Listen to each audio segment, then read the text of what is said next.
Hello प्यारे बच्चों, आज हम कक्षा 5 क्लास 5 भाषा भारती हिंदी विशिष्ट के पाठ 3 पंडित ईश्वर चंद्र विद्यासागर को पढ़ेंगे और समझेंगे। आइए सीखें। सहयोग, श्रम और साधना की भावना का विकास, प्रत्यय, उपसर्ग, विलोम शब्द, योजक चिन्ह का प्रयोग, तत्सम तद्भव शब्द। तो क्या सीखेंगे हम इसमें? सहयोग, श्रम, श्रम माने मेहनत, और साधना की भावना का विकास, प्रत्यय, उपसर्ग, विलोम शब्द, योजक चिन्ह। योजक चिन्ह क्या होता है? दो शब्दों के बीच में ये जो छोटी सी ऐसी लाइन खींची जाती है ना, उसको योजक चिन्ह कहते हैं। तो ये पाठ जो है वो लिखा है श्री राम शर्मा आचार्य ने। उन्होंने अपने जीवन में बहुत सारी पुस्तकें लिखी, किताबें लिखी, और अपने विचार को जन जन तक माने लोगों तक पहुंचाने के लिए उन्होंने युग निर्माण और अखंड ज्योति जैसी मासिक पत्रिकाएं निकाली। ठीक है, अब ये जो चित्र है देख रहे हो आप, ये है ईश्वरचंद विद्यासागर जी का। कोलकाता से 20 मील दूर पश्चिम में स्थित वीरसिंह गांव में जिस परिवार में 26 सितंबर 1820 को पंडित विद्यासागर का जन्म हुआ था, वह कितने निर्धन थे इसका अनुमान इससे ही लगाया जा सकता है कि उनके पिता ठाकुरदास न जाने कितने दिन जीविका की चिंता में भूखे प्यासे कोलकाता की सड़कों पर फिरे, और जब उन्हें 2 रुपये माहवार की एक नौकरी मिली तो घर में उत्सव जैसा छा गया। अब उनके जो पिता थे बहुत ही निर्धन थे, मतलब उनका जो ईश्वरचंद विद्यासागर जी जो थे, उनका जो परिवार था बहुत गरीब था, है ना। और जीविका का मतलब होता है रोजगार, है ना, और व्यवसाय और पेट भरने का साधन, है ना। तो रोजगार के लिए जो है कलकत्ता की सड़कों पर घूमे बहुत दिनों तक, और उन्हें 2 रुपये की माहवार की एक नौकरी मिल गई, जिससे घर में कैसा माहौल हो गया था? उत्सव जैसा, माने त्योहार के जैसा। ऐसे निर्धन परिवार में जन्म लेकर भी किसी प्रकार धैर्य तथा संतोष के सहारे ईश्वरचंद ने गांव की पाठशाला में प्रवेश पाया और परिश्रम पूर्वक पढ़कर सारी कक्षाएं यथा समय पास कर ली। अब उनने ऐसे गरीब घर में जन्म लिया था, फिर भी धैर्य माने धीरज और संतोष के सहारे ईश्वरचंद ने गांव की पाठशाला में प्रवेश पाया, माने गांव के स्कूल में उनका एडमिशन हो गया था, है ना। और परिश्रम पूर्वक पढ़कर सारी कक्षाएं यथा समय पास कर ली, और उनने बहुत मेहनत करके पूरी जितनी सारी कक्षाएं थी वो पास कर ली। अब इसके आगे पढ़ाई के लिए कोई साधन न थे। आगे की शिक्षा कोलकाता में ही संभव थी। अब इसके आगे उनको कहाँ जाके पढ़ना था? कलकत्ता में। पर वह परिवार के वश में बात ना थी, मतलब बहुत गरीब परिवार के थे, और वो उनके जो माता पिता थे वो पढ़ा भी नहीं सकते थे, है ना, तो उनके बस की बात नहीं थी। श्री ठाकुरदास की यह कसक उन्हें कोलकाता में ईश्वरचंद की शिक्षा के लिए अवसर खोजते रहने की प्रेरणा देती रहती थी। अब उनको ये लगा रहता था कि मैं अपने बेटे को कैसे पढ़ाऊँ, है ना। वे जिन महानुभाव के यहाँ कार्य करते थे, उनसे एक दिन अवसर पाकर उन्होंने निवेदन किया कि अब जिनके यहाँ वो काम करते थे ईश्वरचंद जी के पिताजी, तो एक दिन समय पाकर उन्होंने प्रार्थना की कि ईश्वरचंद का मन पढ़ने में बहुत लगता है। वो उनसे कहने लगे कि ईश्वरचंद का पढ़ने में बहुत मन लगता है। उसने गांव की पाठशाला में सारी कक्षाएं प्रथम श्रेणी में पास कर ली, और वो कहने लगे कि गांव के स्कूल में पूरी सारी कक्षाएं प्रथम श्रेणी में उनने पास कर ली है। यदि उसे पढ़ने का अवसर मिलता रहा तो वह एक योग्य व्यक्ति बन जाएगा। तो उनके पिताजी कहने लगे कि यदि उन्हें पढ़ने का मौका मिला तो वो एक अच्छे योग्य व्यक्ति बन जाएंगे। मेरा अपना तो जो कुछ बनना था वह तो बन चुका, मतलब जितना मेरे बस में था उतना मैंने पढ़ा लिया, किंतु यह अवश्य चाहता हूँ कि ईश्वरचंद कुछ पढ़ लिख कर योग्य बन सकें। वो कहने लगे कि लेकिन मैं इतना चाहता हूँ कि मेरा जो बेटा है ईश्वरचंद वो पढ़ लिख के कुछ बन जाए। मेरा निवेदन है कि आप इस संबंध में मेरी कुछ सहायता करें। तो वो कहने लगे, मेरी प्रार्थना है कि आप मेरी कुछ सहायता करो, जिसके उपलक्ष्य में मुझसे कोई अतिरिक्त काम भी ले सकते हैं। तो वो कहने लगे कि इसके अलावा आप जो है मुझसे कुछ ज़्यादा काम भी ले सकते हैं। मालिक जग दुर्लभ सिंह ने ठाकुरदास के पुत्र की प्रगति के लिए एक सच्चे पिता की पीड़ा देखी। मतलब उनके जो मालिक थे जग दुर्लभ सिंह, उनने ठाकुरदास के पुत्र की प्रगति के लिए, माने आगे बढ़ने के लिए, बेटे को आगे बढ़ाने के लिए उन्होंने सच्चे पिता की पीड़ा देखी, दुख देखा। उन्होंने एक अच्छे मनुष्य के नाते सहायता करने का वचन दे दिया और बच्चे को देखने की बात कही। उन्होंने कहा कि ठीक है, तुम अपने बेटे को ले आओ। श्री ठाकुरदास तुरंत गांव आए और ईश्वरचंद को लेकर कोलकाता चले गए। अब वो तुरंत गांव आए और उन्होंने ईश्वरचंद को लेकर कोलकाता चले गए। 20 मील की दूरी थी और सवारी का कोई साधन नहीं था। अब कितने मील की दूरी थी? 20 मील की।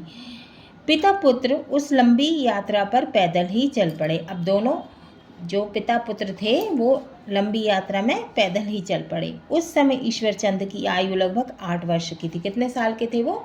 8 साल के थे। ठाकुरदास जानते थे कि 20 मील की पैदल यात्रा उसके लिए कठिन था। अब वो जानते थे कि 20 मील तो बहुत ज़्यादा होता है ना, तो बहुत कठिन है और गोद लेकर भी चला नहीं जा सकता था। निदान स्वरूप उन्होंने उसे बहलाए रखने के लिए शिक्षा की उपयोगिता तथा उसकी प्रगति के उपायों पर बातें करना प्रारंभ कर दिया। अब उनने क्या किया? उनने अपने बेटे को शिक्षा की उपयोगिता के लिए और बातें करना शुरू कर दिया।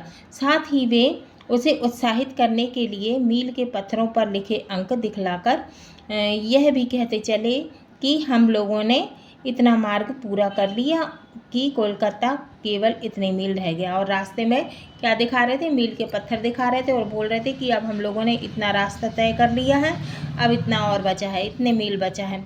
अब मील का पत्थर क्या है? ऐसे पत्थर या चिन्ह जो किसी मार्ग या सीमा पर हर मील, किलोमीटर, कोस या अन्य दूरी पर लगा हो, उस पर अक्सर कोई संख्या लिखी होती है। ईश्वरचंद बड़े ध्यान से पिता की बातें सुनता रहा और मील के पत्थरों पर लिखे अंग्रेजी के अंक देखता और हृदयगम करता चला गया। मतलब हृदयगम माने याद करते चले गए। जिस प्रकार धैर्य का सहारा लेने से आपत्ति और आख्यान के सहारे रात कट जाती है।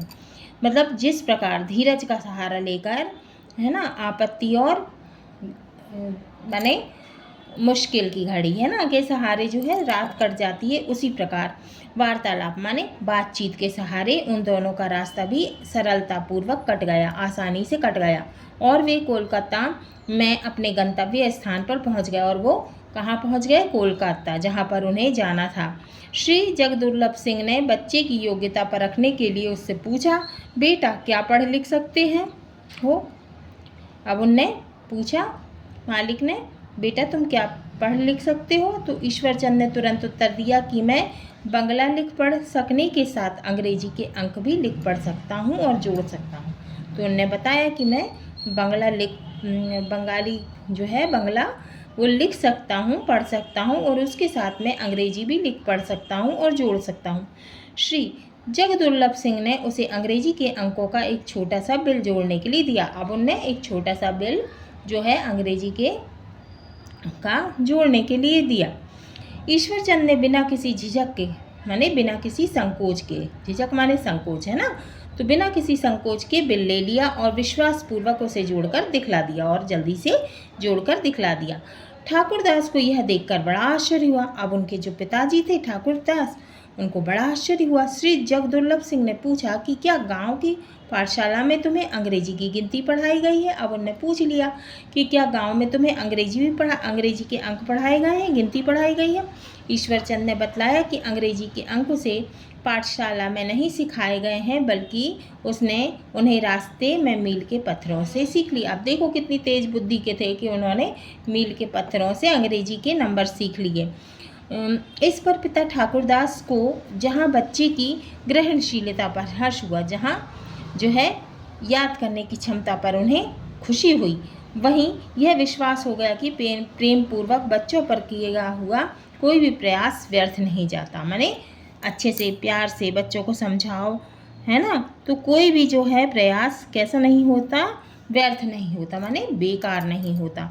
श्री जगदुर्लभ सिंह ने बच्चे के लिए मासिक छात्रवृत्ति बांध दी। अब उनने क्या किया, हर महीने की जो है मासिक छात्रवृत्ति स्कॉलरशिप, है ना, बांध दी।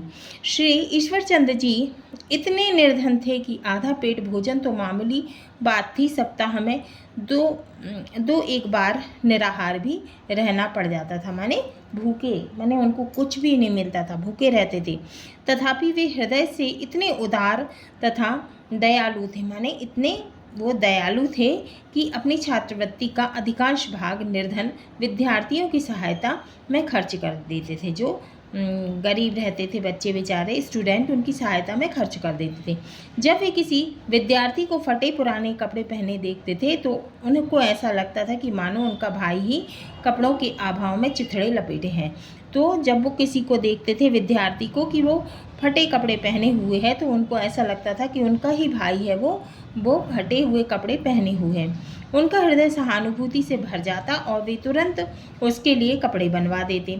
गरीब विद्यार्थियों को शिक्षण शुल्क और पुस्तकें खरीद देने में उन्हें बड़ा आत्मसुख मिलता था, मानी पढ़ाई के लिए वो पैसे भी दे देते थे और किताबें भी खरीद के देते थे और उनको बहुत अच्छा लगता था। इस प्रकार यथासंभव वे सबकी सहायता करते रहते थे।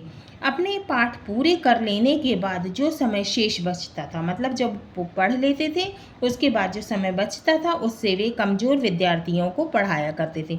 मतलब जो कमज़ोर होते थे पढ़ने में उनको पढ़ाते थे। उनकी सदैव की यह इच्छा रहती कि सारे विद्यार्थी पढ़ने में तेज बने और अच्छी श्रेणियों से पास आओ। उन्हें ऐसा लगता था कि जितने विद्यार्थी हैं, जितने स्टूडेंट हैं, सब पढ़ने में होशियार हो जाएं और अच्छी श्रेणी में अच्छे नंबरों से पास हो जाएं। वेदांत तथा दर्शन शास्त्र की योग्यता प्रतियोगिता में, वेदांत की और दर्शन शास्त्र की योग्यता प्रतियोगिता हुई होगी, उसमें वे सर्वप्रथम आकर, माने सर्वप्रथम सबसे पहले नंबर में आकर ईश्वरचंद ने सैकड़ों रुपए के नकद पारितोषिक और प्रशंसा पत्र प्राप्त किए। भारत के महान विद्वानों ने एक सभा करके ईश्वरचंद का अभिनंदन किया और सर्वसम्मति से, माने सबकी सहमति से उन्हें विद्यासागर की उपाधि दी। उस समय उनकी आयु 19-20 साल से अधिक न होगी, मतलब उस समय वो कितने साल की रहे होंगे, 19 या 20 साल की। तब से ही वे ईश्वरचंद विद्यासागर के नाम से प्रसिद्ध हो गए। अब इसके लेखक हमने पहले ही बताया था, आचार्य श्री राम शर्मा हैं। चलो अब अपन लेखक परिचय देख लेते हैं। लेखक परिचय, आपका जन्म आगरा जिले के आवलखेड़ा नामक स्थान में हुआ। किसका? श्री राम शर्मा आचार्य का, है ना। श्री राम शर्मा ने बचपन से ही दीन दुखियों की सेवा में रुचि लेना प्रारंभ कर दिया। वे स्वतंत्रता आंदोलन में गांधी जी के साथ थे। बाद में वे पूर्णतया आध्यात्म की ओर मुड़ गए तथा मथुरा में तपस्या करते हुए बीच बीच में गुरु सत्ता से भेंट करने हिमालय भी गए। अपने जीवन में उन्होंने हजारों पुस्तकें लिखी। उन्होंने अपने जीवन में बहुत सारी किताबें लिखी। विचारों को जन जन तक, उनके अपने विचारों को लोगों तक पहुंचाने के लिए उन्होंने युग निर्माण एवं अखंड ज्योति मासिक पत्रिकाएं निकाली। अखंड ज्योति पत्रिका हिंदी में सर्वाधिक, यानी सबसे अधिक बिकने वाली मासिक पत्रिका है। हाँ तो बच्चों, ये हमारा पाठ 3 पंडित ईश्वरचंद विद्यासागर पूरा हुआ। अगले वीडियो में हम इसके प्रश्नों के उत्तर को सॉल्व करेंगे, क्वेश्चन आंसर सॉल्व करेंगे।